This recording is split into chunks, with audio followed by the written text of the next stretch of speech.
Deus quer que você reine. Cristo é a nossa redenção.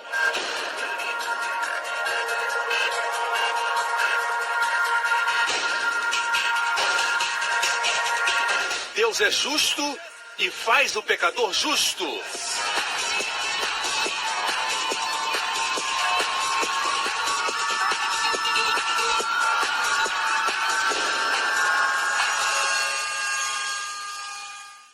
A seguir no programa de hoje, todos os nossos pecados foram abolidos totalmente. Aleluia! Na cruz de Jesus Cristo. Jesus pagou pelos nossos pecados, dos nossos filhos e dos nossos netos. Aleluia!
Hoje com o pastor Joseph Prince.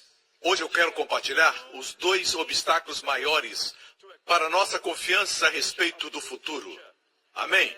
Quando você olha para essa próxima semana, o que você sente? Você olha para essa semana e sente medo e temor. Deus quer que olhemos para a semana que está entrando com uma expectativa confiante. Amém? Assim vou compartilhar os 2 maiores obstáculos. O principal obstáculo que nós temos nos círculos carismáticos é esse. Nós temos um ensinamento que diz que existe uma maldição de gerações que ainda acompanha as pessoas nos dias de hoje. Vou dizer algo com muito cuidado para que não me entendam mal. O primeiro é que existe uma maldição geracional para aqueles que não estão em Cristo. Mas para aqueles que estão em Cristo, não existe mais maldição geracional. O fato é que não existe nada mais negativo, porque a Bíblia diz, em 2 Coríntios 5,17, e você tem que saber esse versículo, porque é o nome da nossa igreja, assim que se alguém está em Cristo, nova criatura é. As coisas velhas já passaram, nas coisas velhas que passaram está incluído toda maldição geracional. Tudo se fez novo. Contudo, existem cristãos que têm uma consciência de maldição. E é um grande obstáculo para uma expectativa confiante do bem. Porque não saberíamos quando o pecado dos nossos antepassados nos alcançariam e produziria uma colheita no nosso futuro. Assim, o medo, a preocupação e a ansiedade que essas pessoas têm roubam delas a expectativa confiante do bem de Deus. Vamos ver um texto em Jeremias que fala da consequência do pecado dos pais sobre os seus filhos. A consequência do pecado dos pais. Vejamos aqui Jeremias 31, versículo 29. Naqueles dias nunca mais dirão, os pais comeram uvas verdes e os dentes dos filhos se embotaram. Vemos aqui que esse era um ditado popular entre os hebreus. Naquela época, o pecado dos pais influi sobre os filhos. Eles sofrem pelo erro dos pais. Era um ditado popular. Ele está citando aqui o que se falava comumente entre o povo.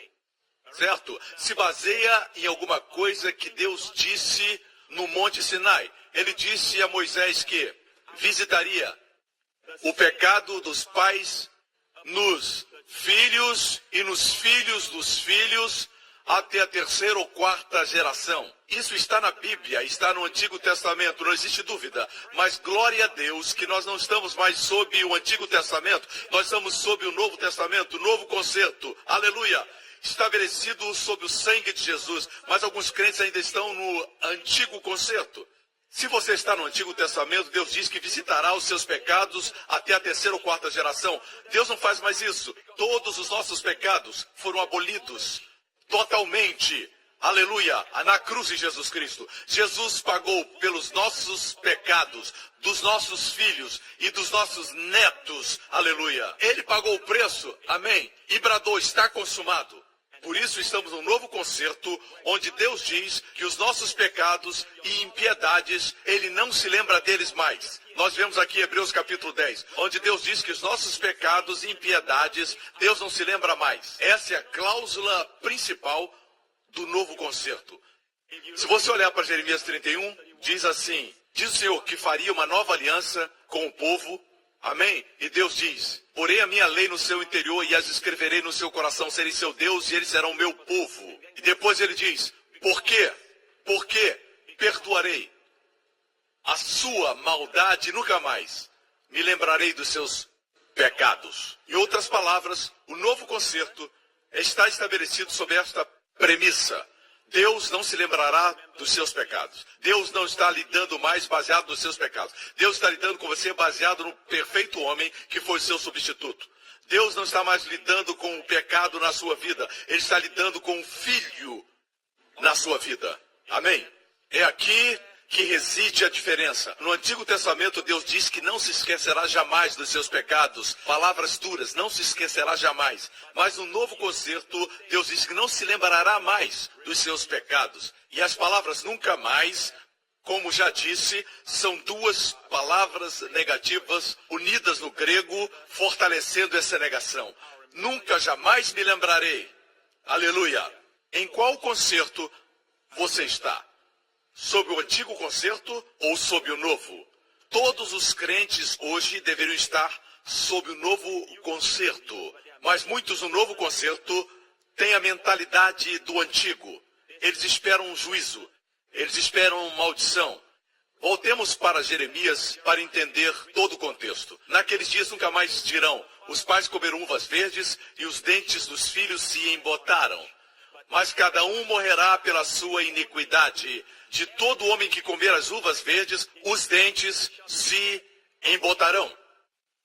Eis que dias vêm, diz o Senhor, em que farei uma aliança nova. E essa nova aliança termina declarando que dos pecados ele não se lembrará mais. Se olharmos para o contexto, Deus está dizendo, o novo concerto acabará com os filhos receberem a consequência do pecado e da iniquidade de seus pais, certo? O contexto é muito claro, estou pregando dentro do contexto. Se alguém afirmar para você que os crentes estão sob a maldição de seus pais, você precisa lembrar desse texto das Escrituras que diz claramente que o novo concerto viria. Naqueles dias, estava falando do futuro, nós temos o cumprimento já, estamos vivendo nesse novo concerto, mas naqueles dias, no antigo concerto, Deus diz que quando fosse feito o novo concerto, não podia mais se dizer que os pais comeram uvas e os dentes dos filhos se embotaram.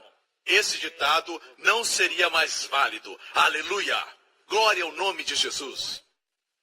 Isso porque, 2000 anos atrás, vamos olhar agora para João 19, 28.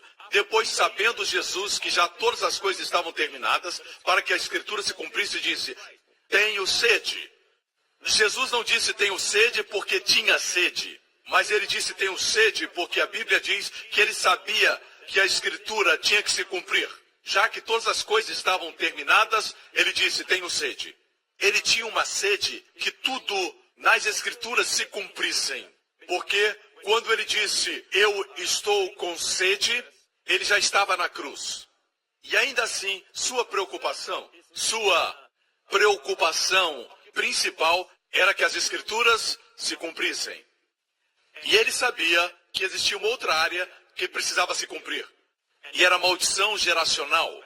E por isso disse, tenho sede. Ele teve sede por algo que queria que tivéssemos. Vamos ver. Estava ali um vaso cheio de vinagre. Observe a palavra vinagre. O vinagre vem das uvas verdes. Lembra que diziam os pais comiam uvas verdes e os dentes dos filhos se embotaram. Assim o vinagre representa os pecados dos antepassados. Uvas verdes. Aqui estava um vaso cheio de vinagre. E você sabe que o vinagre vem das uvas. E encheram de vinagre uma esponja. E pondo no ensopo, lhe chegaram à boca. E quando Jesus tomou vinagre, diga, tomou vinagre.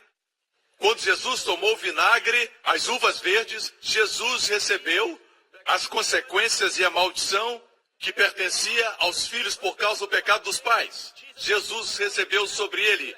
Ele teve sede por sua liberdade. Ele teve sede para que você fosse liberto dos pecados dos pais e de todos os antepassados que viveram, e seus pecados nunca mais virão sobre você. A maldição foi quebrada e os relatórios médicos vão comprovar que você não vai sofrer o que os seus pais sofreram. Aleluia! Teve sede por sua liberdade. Amém! Glória a Deus! Aleluia! E quando Jesus tomou vinagre, ele disse, está consumado. Ele cumpriu as Escrituras. E podemos afirmar que a última coisa que ele cumpriu foi a libertação da maldição geracional. Amém. Aleluia. Está pronto para o próximo obstáculo? O primeiro que vimos foi a maldição geracional. O segundo é algo que é muito comum entre os crentes. Muitas pessoas usam essas palavras quando elas dizem que tudo o que o homem semear, isso também ceifará. Você já ouviu isso? No Antigo Testamento, antes de Jesus, todo pecado que você semeava, você colhia. Isso pode ser visto na lei natural da semeadura e da colheita. A colheita é sempre maior do que as sementes que você planta. Era algo muito ruim que eles experimentavam no antigo concerto. Como que eles poderiam ter expectativas positivas do futuro quando sempre tinham esse peso sobre suas consciências? Que tudo que semeassem, colheriam. Por isso viviam debaixo do que diz Hebreus 10, uma certa expectação horrível de juízo. Certo? Uma certa expectação horrível de juízo. Agora, número 1, o que eu disse não foi que Deus nunca falou isso. Deus falou, mas precisamos saber quando Deus falou. Amém? Deus falou no Antigo Testamento. Deus não disse isso após a morte de Jesus. Você não encontrou um versículo da Bíblia que diz que você vai colher o pecado que semeou. Ah, pastor, mas Gálatas diz, não vos enganeis. Deus não se deixa escarnecer. Tudo que o homem semear, isso também colherá. Espere um pouco. Você não encontrou um versículo? Depois falamos de Gálatas. Não existe um versículo que diz que todos os pecados que o homem semeia, isso ele colherá. No Novo Concerto, existem textos que dizem que se o homem semear iniquidade, colherá impiedade, e outros versículos assim. Na verdade, muitos versículos do Antigo Testamento, isso é verdade. As pessoas do mundo ainda colhem. Estão sob maldição geracional. Como eu disse anteriormente, a libertação da maldição geracional é somente para aqueles que já estão em Cristo. Se é verdade que os crentes podem colher aquilo que semearam no passado, como podemos ter expectativa confiante do bem futuro? Como podemos experimentar a liberdade do medo de que algo ruim possa acontecer para nós e nossa família por causa do princípio de que por ter semeado algo ruim, iremos colher. Para isso, vamos analisar o texto que mencionamos há alguns instantes, Gálatas 6. As pessoas gostam de citar esse texto, Gálatas 6, lendo do versículo 6 ao versículo 10. Diz assim, e o que é instruído na palavra reparta de todos os seus bens com aquele que o instruiu. O contexto aqui fala, e o que é instruído na palavra reparta todos os seus bens com aquele que o instruiu. Fala de dar ao ministro que ensina a você a palavra de Deus, que ensina não somente a palavra de Deus, mas as boas coisas, que ensina a palavra e compartilha boas coisas. Aqui fala de um compartilhamento ou de uma koinonia. O mestre compartilha com você a palavra de Deus e você compartilha a provisão, o salário para ele poder ser sustentado e não lhe faltar nada. Paulo estava preocupado para que não faltasse nada aos pregadores do Evangelho. Amém. Assim ele ensina para os Gálatas, crentes na Galácia, cuidem do seu pastor, cuidem dos ministros. Amém. Ele fala de compartilhamento de boas coisas. Em outras palavras, fala de oferta. Versículo 7, não erreis, Deus não se deixe escarnecer, porque tudo que o homem semear, isso também ceifará. Veja o contexto, ele está falando de ofertas. Amém? Não fala de pecado, fala de dádivas. Dar finanças, dar encorajamento, dar saúde, dar hospitalidade. Amém? A Bíblia diz, não erreis, Deus não se deixe escarnecer. Você não pode escarnecer a Deus, porque tudo que você fizer de bom, você vai colher. Se você for generoso, você vai colher. Se for avarento, também colherá. A Bíblia diz, no Novo Concerto, em 2 Coríntios, capítulo 9, diz claramente que o que semeia pouco, pouco também ceifará. O que semeia em abundância ceifará. Assim, do que fala o contexto? Fala do pecado? Colher o pecado?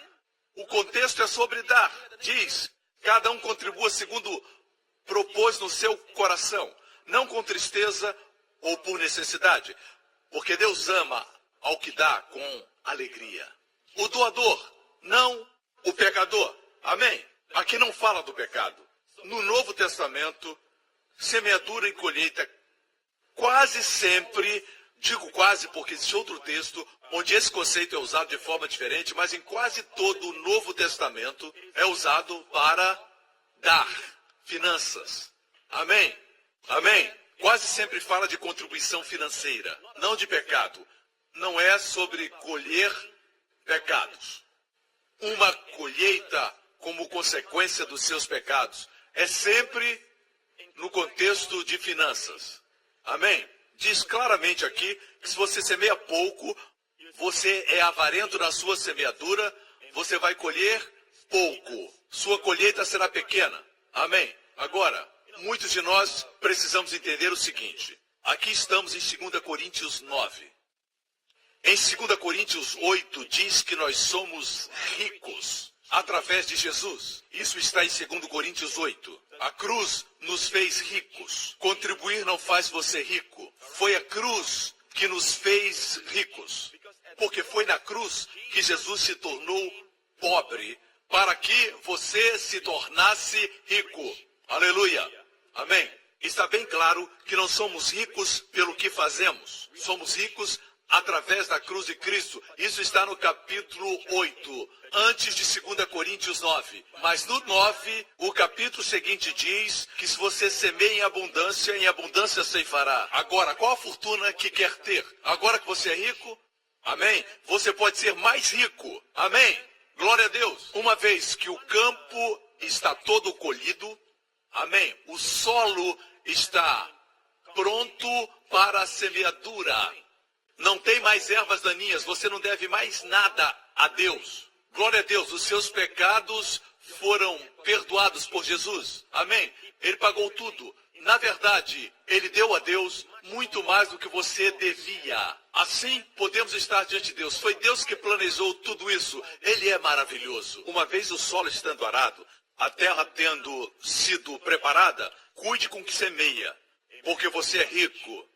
Amém? Se você semear muito, vai colher muito. Amém? 2 Coríntios 8 diz que você é rico através de Jesus Cristo. O capítulo 9 fala da riqueza da sua semeadura. Amém? Ficou claro? Voltemos para Gálatas 6. Fica muito claro aqui que está falando a respeito de finanças. Ajuda financeira para os mestres. Que diz, Deus não se deixe escarnecer, tudo que o homem semear, isso ceifará. Porque o que semeia na sua carne, da carne ceifará a corrupção, mas o que semeia do Espírito ceifará a vida eterna. Vou terminar de ler o texto e depois volto para esse versículo 9. E não nos cansemos de fazer o bem, porque a seu tempo ceifaremos se não houvermos desfalecido. Perceba que o contexto é o mesmo. Não está falando de pecar e colher uma colheita de males, coisas ruins acontecendo no futuro. Não está falando disso, está falando de dar. Porque no versículo seguinte diz: então, enquanto temos tempo, façamos bem a todos, mas principalmente aos domésticos da fé, crentes. Façamos bem, vamos dar, vamos abençoar, especialmente os crentes, amém? Porque tudo que semear, colherá. É como um sanduíche. Essa parte da Bíblia é como um sanduíche. Começa com dar, compartilhar boas coisas com aqueles que ensinam e termina com façamos o bem. Não se desencoraje se sua colheita ainda não chegou. Versículo 9 diz: não nos cansemos de fazer o bem, e está falando de finanças. Porque a seu tempo ceifaremos, se não houvermos desfalecido. Amém? Algumas colheitas demoram e outras chegam rapidamente. A prerrogativa é de Deus, mas Deus diz: se nossa colheita demora a chegar, não devemos desfalecer. Amém? Não desanime, você vai colher.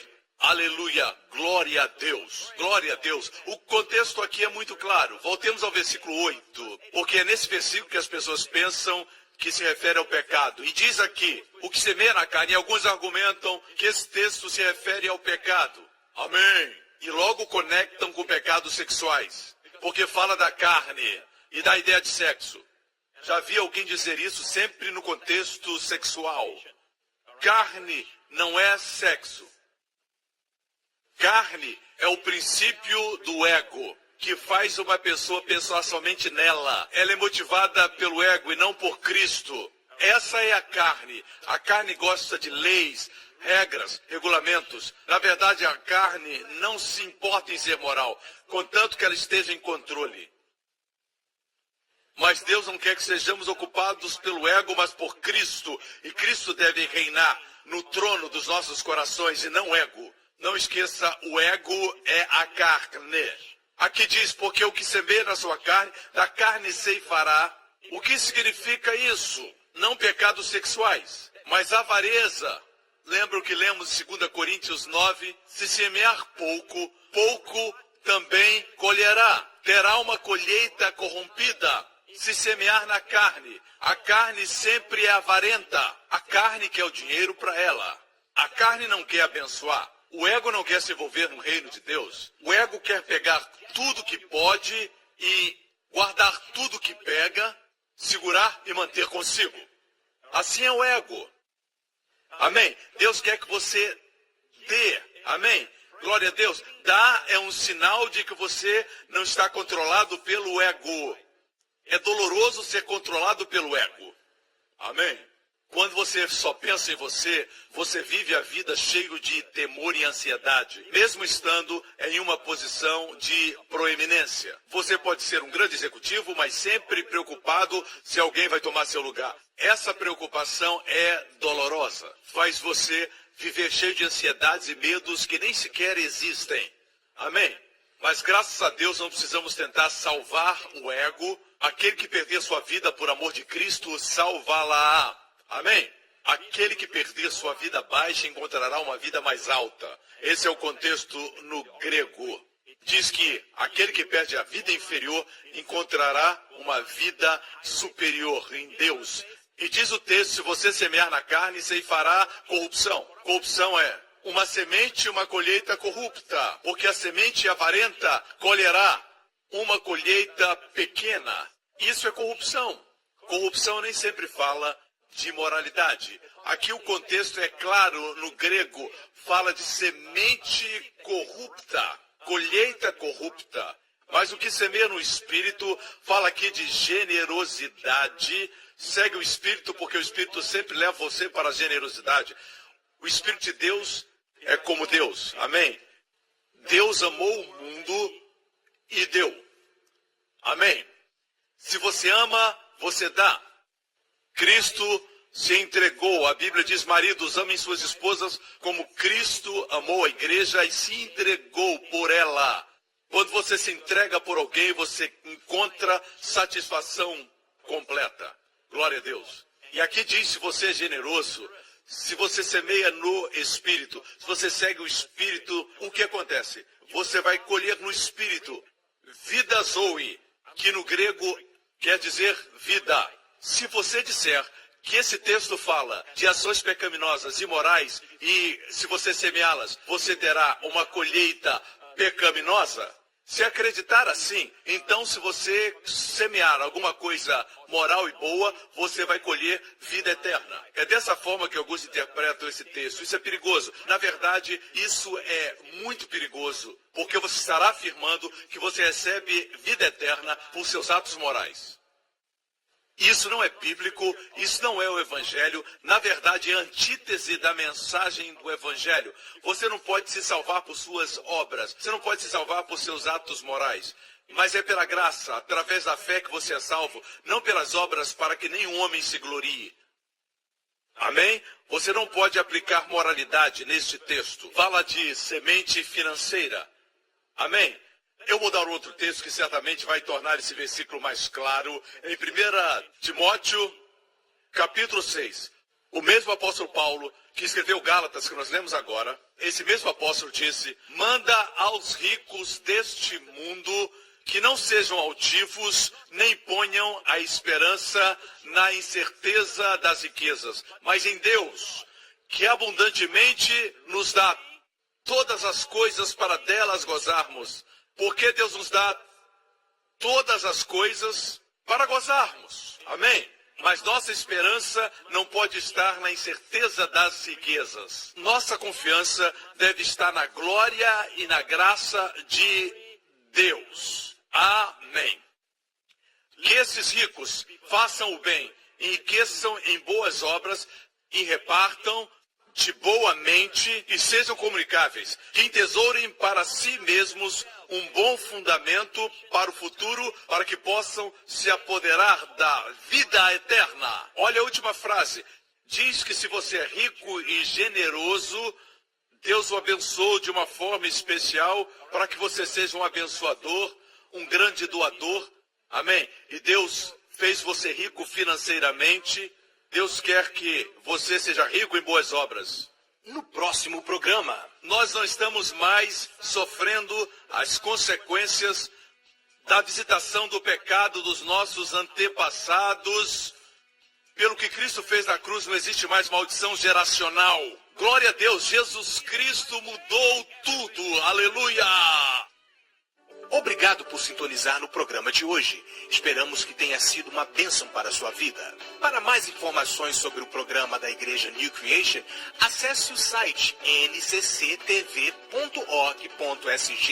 Lá você poderá se inscrever para receber um devocional diário do pastor Joseph Prince. Seja incentivado e fortalecido todos os dias e saiba o quanto Deus lhe ama através desses devocionais. Acreditamos que seu dízimo pertence à igreja que você frequenta e oramos para que você seja grandemente abençoado, altamente favorecido e profundamente amado.